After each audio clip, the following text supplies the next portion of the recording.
Thank you, Lou, and good morning, everybody. And I want to thank Ann Clancy for tapping me on the shoulder, was it in January, and asking me to come and speak with you today.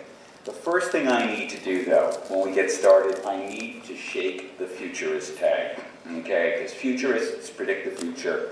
It's a lousy game because you get it wrong. I don't think of myself as a futurist. I think of myself as a presentist.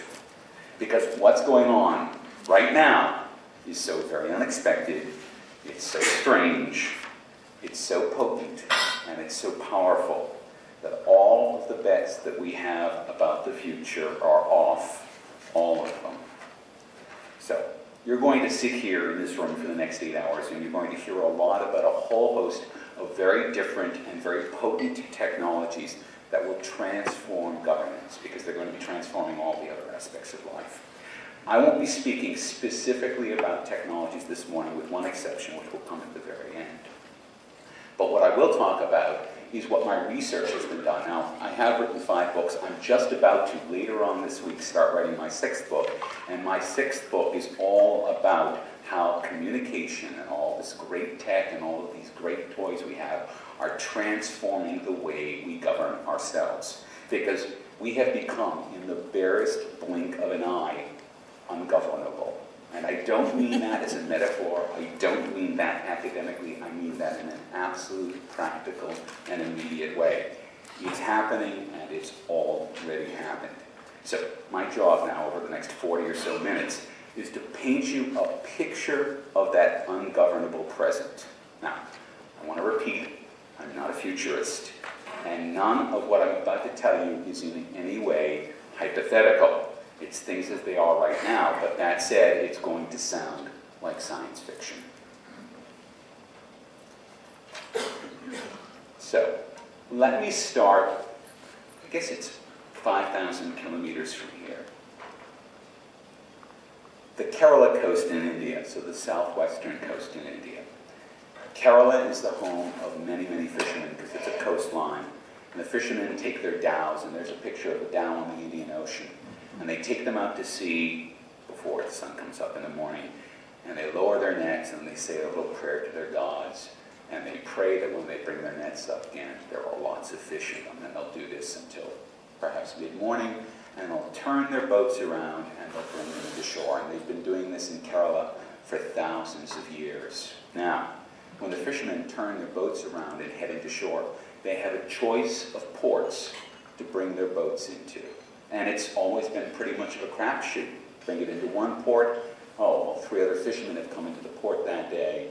There's too many boats here. There's too many fish. You're not going to even earn your own costs back because the market is saturated. Meanwhile, there's a port probably just 2 kilometers down the coast, and no one's pulled in that day. And so there's no fish available in that market for any price at all. And so for thousands of years in Kerala, fishing has been a subsistence level business because it's been impossible for fishermen to be able to even out the profits that they made fishing. Well, in 1997, India started its very, very rapid ascent into development. And one of the things that they did is they deregulated the telecoms industry. And immediately, India became blanketed with GSM towers. And some of those towers went up in Kerala, and some of them went up on the coastline in Kerala. One of the interesting things about a radio signal is that if you don't have anything blocking it, it'll go to line of sight. And if you're on a seacoast, that means it'll go about 25 kilometers offshore. Not bad.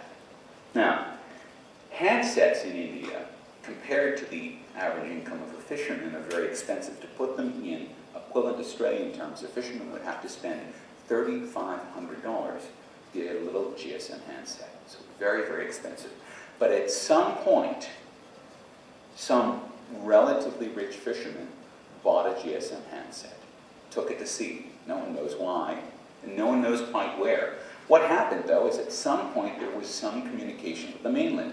Maybe it was a family member calling, maybe it was a friend, maybe he had to find out something. No one really knows. They know that during that conversation, the fisherman found out that there was a market that needed fish that day. So he took his boat into that market. He was the only fisherman there. He made a very good profit.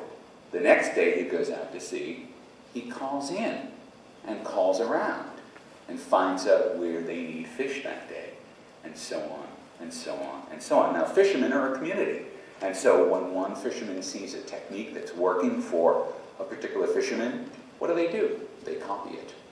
And so, in a very short order, even the poorest Kerala fishermen were all using mobile phones, all out at sea, all trying to figure out which market would bring them the best price for their fish every day. And now, all the markets in Kerala basically all have all the fish they need every single day. And the fishermen are earning so much more money that the handset, which was a month's worth of income for them, is now paid off in 2 months. Now, last year, an economics paper was published in a journal in the United States, which detailed this phenomenon. To say that the economists were surprised by this is to put it mildly. No one in their wildest dreams had ever suspected that if you simply enabled the fishermen to communicate freely with the shore, that you would get what they would call basically the law of one price, which means that all the prices equalize, a perfect market is formed, all the different inefficiencies in the market have been removed.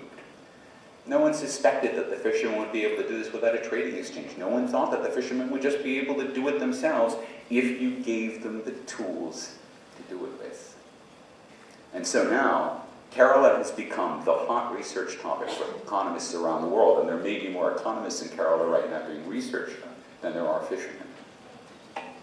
Now, this isn't the only place where it's happening. In sub-Saharan Africa, farmers use mobile phones to figure out which markets need their produce on a given day. So let's say I have some maize, or I have some manioc, or whatever it might be. I will send text to the different vendors in the different markets to find out where I can maximize my profits on a single day with the crop that I have grown. And in Kenya specifically, Vodafone has co-funded a project called Pesce, which provides a way for people to use the mobile phone as a banking system, so that people can actually send a text to another phone which transfers funds. And these are very small amounts of money because these are for people who are generally very, very poor. So they can actually transfer and transact very small amounts of money with each other.